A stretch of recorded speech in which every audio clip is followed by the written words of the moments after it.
আয়রাত ঘুমিয়ে আছে, যাকে বলে বিভর ঘুম। কিন্তু আব্রাহাম আয়রাতের আগে জেগে উঠে পাশে তাকিয়ে দেখে আয়রাত গুটিসুটি মেরে বাচ্চাদের মতো করে ঘুমাচ্ছে। আব্রাহামের মাথায় দুষ্ট বুদ্ধি কাজ করে।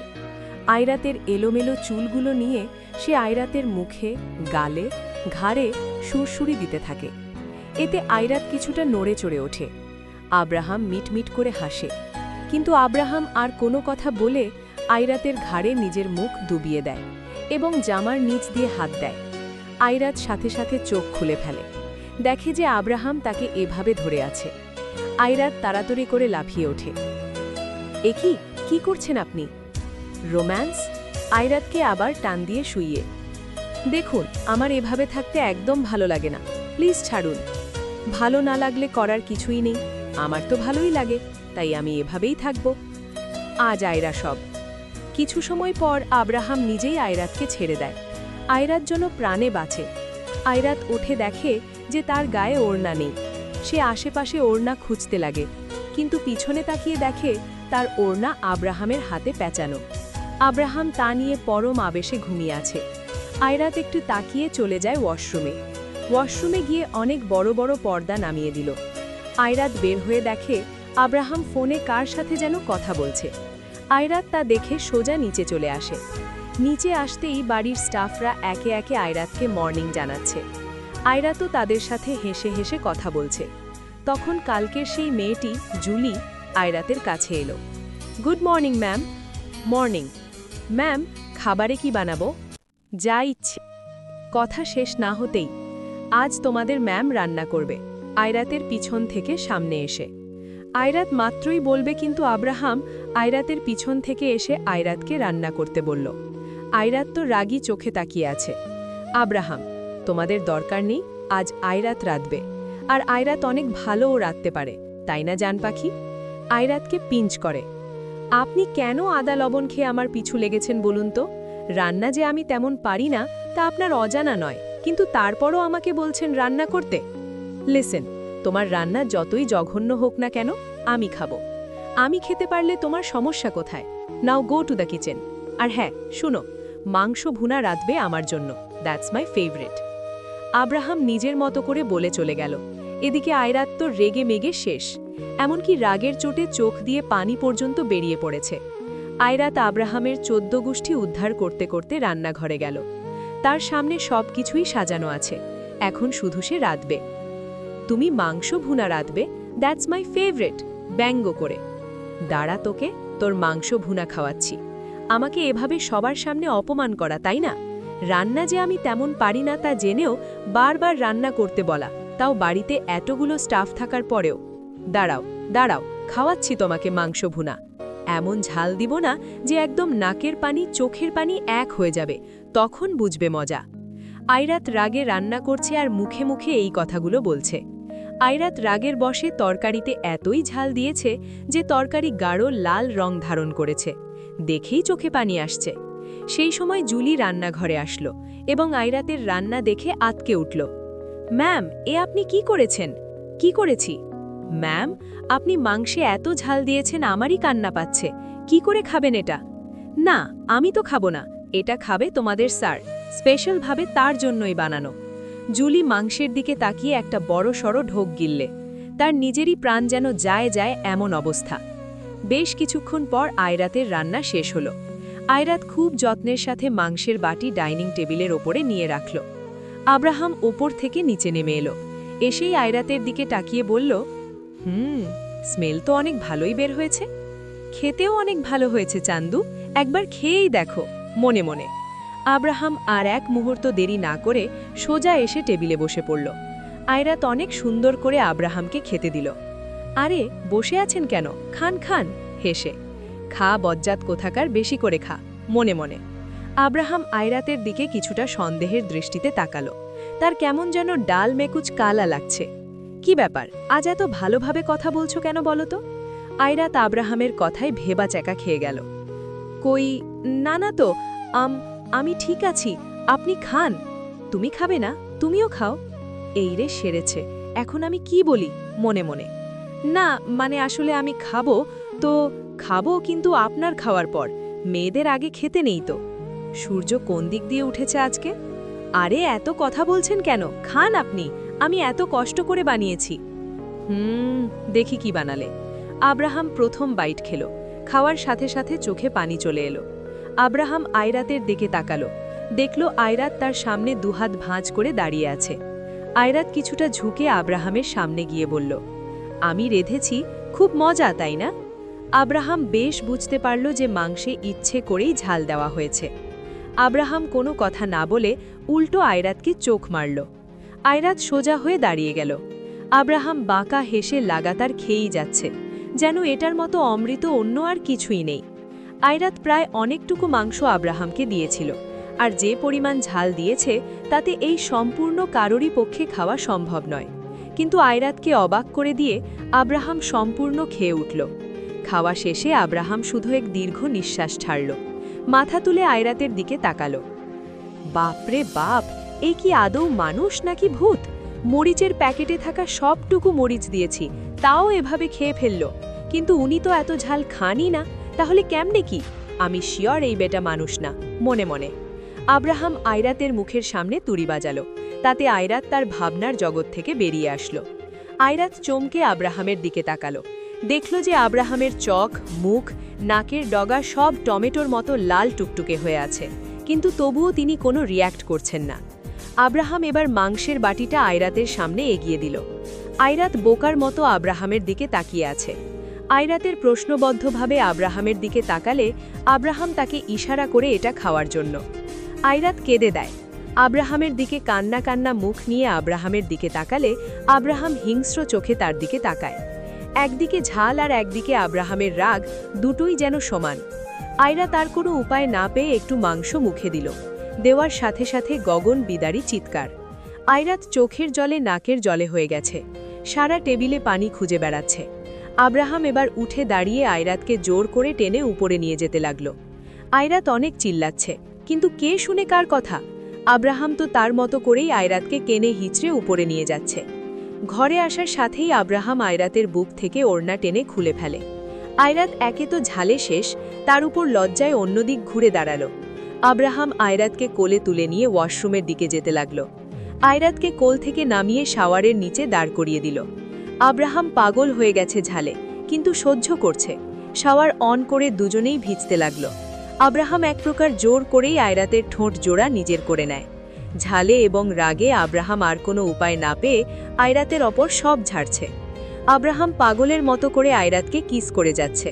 এইদিকে আয়রাত কান্না করতে করতে শেষ, প্রচণ্ড শীতও করছে। আব্রাহামের কিসগুলো কামড়ে পরিণত হচ্ছে।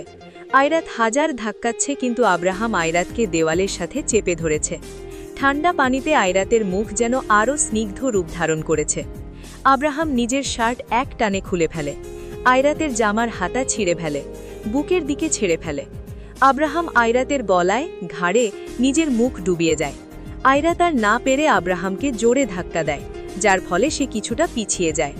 আয়রাত দৌড়ে চলে যেতে ধরলে আব্রাহাম পিছন থেকে আয়রাতের কামড় ধরে কাছে টেনে আনে এবং পিছনে জামার ফিতা টেনে ছেড়ে ফেলে। সে আয়রাতকে আবার এক দফা নিজের করে পায়, কিন্তু আয়রাত কখনোই আব্রাহামকে মেনে নিতে পারে না। আয়রাত শীতে কাঁপছে আর চোখের পানি ফেলছে। কেন তার সাথে এমন হলো, যাকে সে কখনোই চায়নি তার সাথে নিজের ইচ্ছের বিরুদ্ধে থাকতে হচ্ছে? আব্রাহাম আয়রাতের সামনে এসে দেখে যে সে ফুপিয়ে ফুপিয়ে কান্না করছে।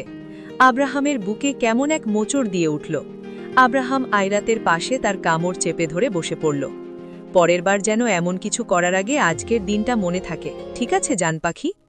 আয়রাত রাগ বিরক্তি নিয়ে অন্য পাশে মুখ ঘুরিয়ে নিল। আব্রাহাম তার পাশ থেকে উঠে পড়ে। আয়নার সামনে দাঁড়িয়ে নিজের চুল ঠিক করতে করতে আয়রাতের উদ্দেশ্যে বলে ওঠে, জান পাখি জলদি রেডি হয়ে নাও, আমরা বাইরে যাব। আমি আপনার সাথে কোথাও যাব না। যাবে না? না। যাবে না? না, বললাম তো। আব্রাহাম আয়রাতের দিকে তাকিয়ে দেখে মুখ ফুলিয়ে বসে আছে। তুমি যাবে না আমার সাথে, তাই না? আয়রাতের দিকে তাকিয়ে শার্টের বোতাম খুলতে খুলতে এগিয়ে যাচ্ছে। এগিয়ে কেন আসছেন এভাবে? ঢোক গিলে। কারণ তুমি যাবে না বেবি। আরও কাছে এগিয়ে এসে, না না, আমি যাব। আমি এভাবে ভয় দেখানোর মানে কি? আমি যাচ্ছি এবং আপনার সাথে যাব। গুড, যাও, রেডি হও। আয়রাত দৌড়ে উঠে চলে গেল। আর আব্রাহাম হেসেই শেষ।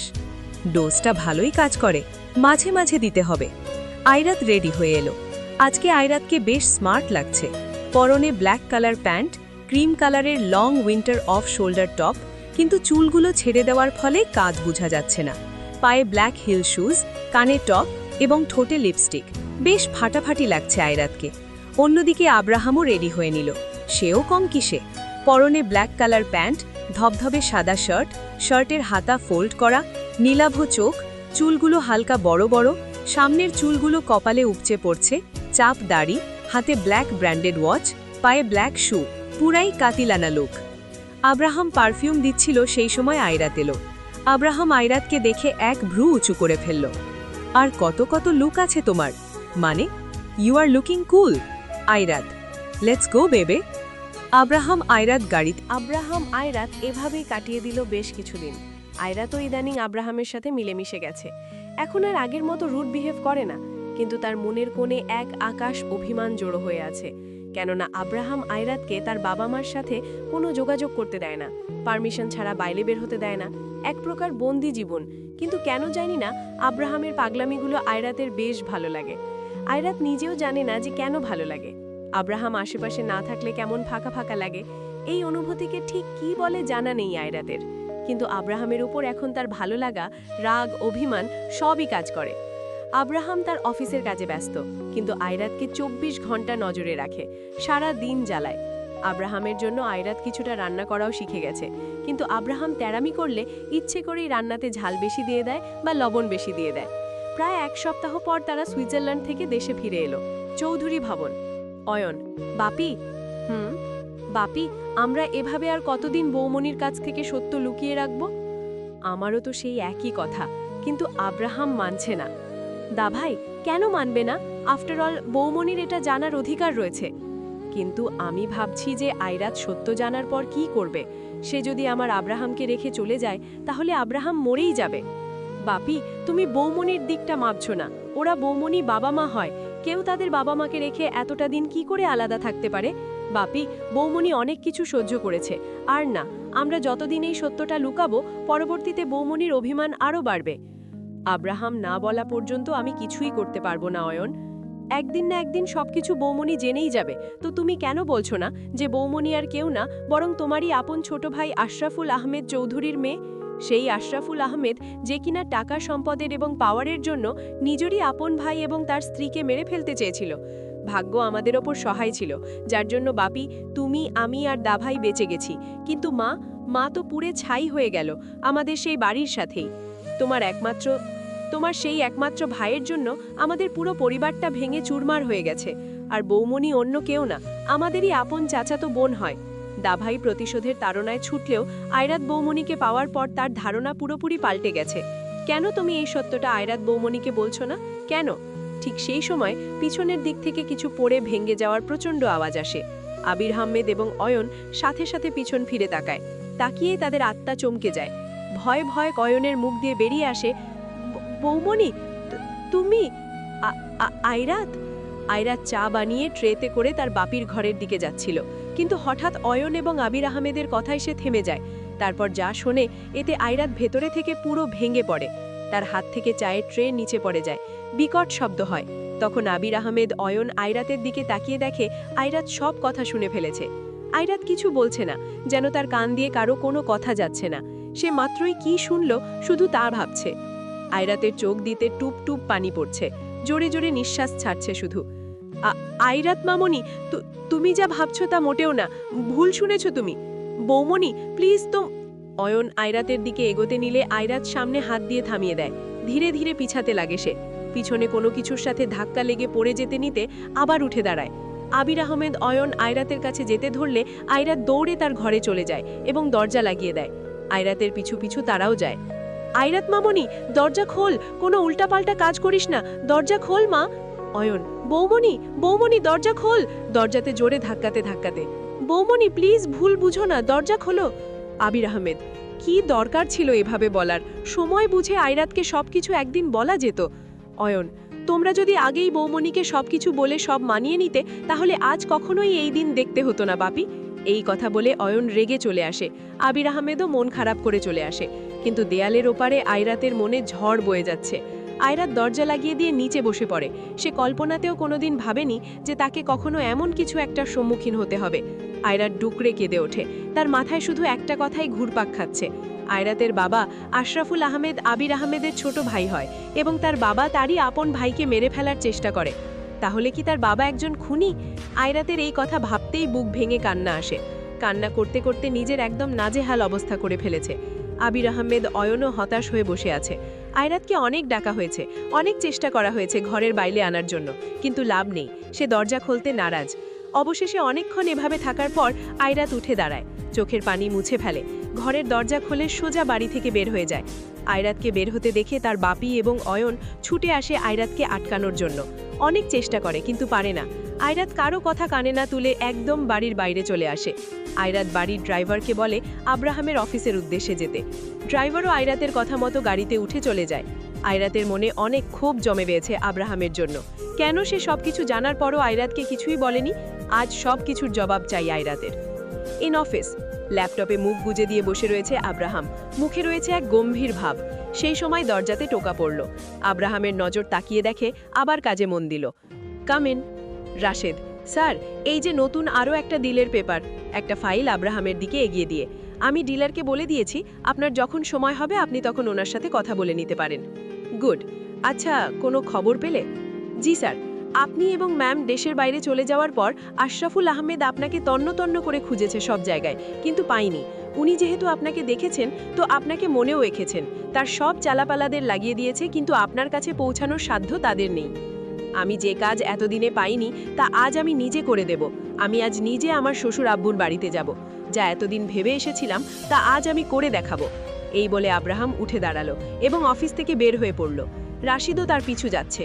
আব্রাহাম রাশেদ গাড়িতে উঠে পড়ল। গন্তব্য নীরমহল। অন্যদিকে আয়রাতের গাড়িও আপন গতিতে যাচ্ছে। আয়রাত শুধু কোনো মতে নিজেকে সামলে নিচ্ছে, নয়তো কান্না তার বাঁধ মানছে না। আব্রাহামও দ্রুত গতিতে গাড়ি চালিয়ে নীরমহলের দিকে যাচ্ছে।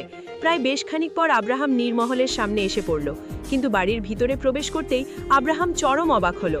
বাড়ির সামনে দারোয়ার তোড়ে রয়েছে রক্তাক্ত অবস্থায়। আব্রাহাম তার হাতে গান নিতে শক্ত করে চেপে ধরল। তার বেশ ঘোলাটে লাগছে সবকিছু। আব্রাহাম তাড়াতাড়ি করে বাড়ির ভিতরে গেলে আরেক দফা চমক খায়। বাড়ির ভিতরে সবকিছুই লণ্ডভণ্ড হয়ে আছে। জিনিসপত্র সবকিছু ভাঙচুর, যা ইচ্ছে অবস্থা। কাউকেই কোথাও দেখা যাচ্ছে না। রাশেদ, স্যার, এসব কি? আব্রাহাম কিছুই না বলে দৌড়ে ভিতরে চলে যায়। গিয়ে দেখে যে আয়রাতের বাবা আশরাফুল আহমেদের পেটে ছুরিবিদ্ধ আছে। রক্তে সারা ফ্লোর ভেসে গেছে। আব্রাহামের এসব দেখে মাথায় যেন আকাশ ভেঙে পড়ে। আব্রাহাম সেখান থেকে চলে আসতে ধরলে কারো গোঙানির শব্দে আবারও পিছন ঘুরে তাকায়। দেখে যে আশরাফুল আহমেদের হাত হালকাভাবে নড়ছে। তিনি কিছু বলতে চাইছেন। আব্রাহাম তাড়াহুড়ো করে নিচে আশরাফুল আহমেদের পাশে বসে। আশরাফুল আহমেদ কিছু বলতে চাইছেন, তাই আব্রাহাম তার কান ওনার মুখের কাছে নিয়ে গেল। আব্রাহাম আহমেদ চৌধুরী?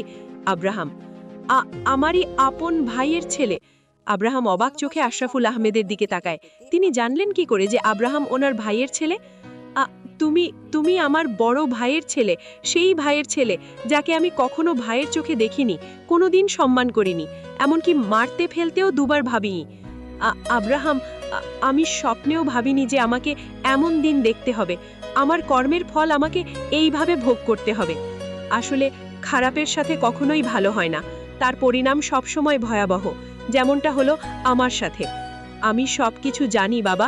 তুমি, আমার ভাই আবির আহমেদ, অয়ন বেঁচে আছো। আমি তোমাকে চিনতে পারিনি প্রথমে। বাবা, আমাকে তুই ক্ষমা করে দিস, যদিও আমি তোর ক্ষমার যোগ্য নই। পরিবারকে আলাদা করে দিয়েছি। আজ আমার মৃত্যুর জন্য আমিই দায়ী। মানুষ বলে কর্মের ফল মানুষ দুনিয়াতেই ভোগ করে। আজ আমার এই দশা আমার কাজের জন্যই। এই সব কিছু তো আমার সাথে হওয়ারই ছিল। সবই আমার ভাগ্যের লিখন। আমাকে ক্ষমা করে দিস বাবা, আমাকে ক্ষমা করে দিস। কেঁদে কেঁদে খুব কষ্ট করে কথাগুলো বলল। আব্রাহামের অজান্তেই চোখে পানি চলে এলো।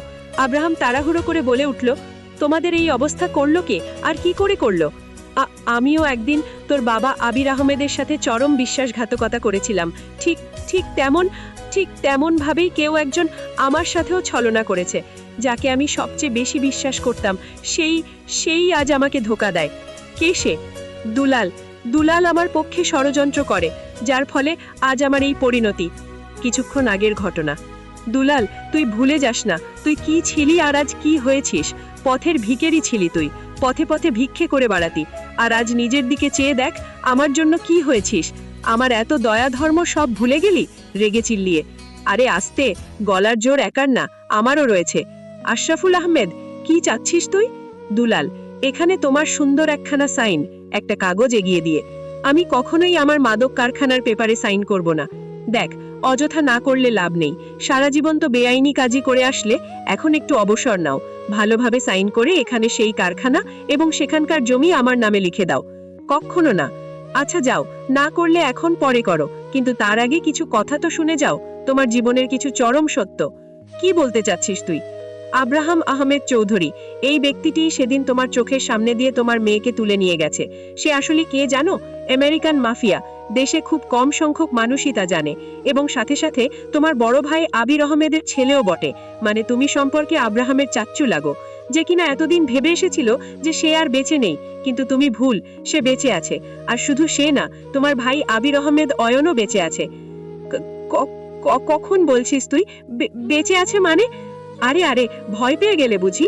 তারা ভূত না মানুষই, কিন্তু তুমি মারতে চেয়েছিলে, বাট তারা মরেনি। দুলালের কথা শুনে আশরাফুল আহমেদ মাথায় হাত দিয়ে বসে পড়লেন। তার কানকে সে যেন বিশ্বাসই করতে পারছে না। তাহলে সে এতদিন কোন মিথ্যে কথার ওপর ভরসা করে এসেছিল? আশরাফুল আহমেদের ভাবনাতে ছেদ পড়ে দুলালের কথায়। আর তোমার একমাত্র মেয়েও সেখানেই রয়েছে। এত কিছু হতো না যদি তোমার মেয়ে এখানে থাকতো। তোমার মেয়ের মতো সুন্দরী মেয়ে থাকলে আর কি লাগে? বিশ্রী হেসে বলে। ওকে নিয়ে চলে যেতাম।